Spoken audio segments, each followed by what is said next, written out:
بسم الله الرحمن الرحيم. بلادي وإن جارد علي عزيزة، وأهلي وإن ضنوا علي كرام.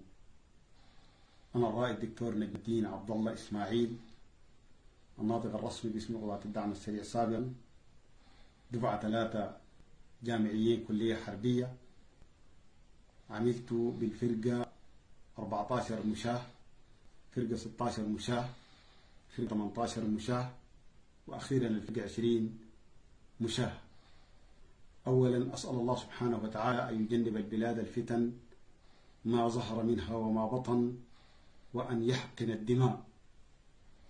بدءا لقد استجبت بتنفيذ أوامر القوات المسلحة منتدبا بقوات الدعم السريع في واجب وطني، والآن استجيب بتنفيذ أوامر القائد العام للقوات المسلحة الذي أصدره ليلة أمس بإنهاء انتداب ضباط القوات المسلحة بالدعم السريع.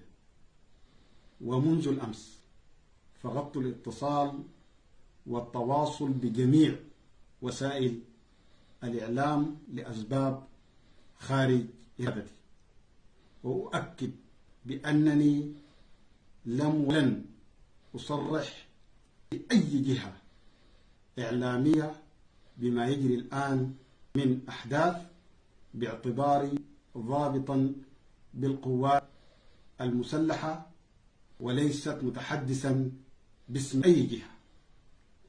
وأقول للذين شككوا وللذين تطاولوا وشككوا في وطنيتي، أقول لهم بملء الفم: وللأوطان في دم كل حر يد سلفت ودين مستحق.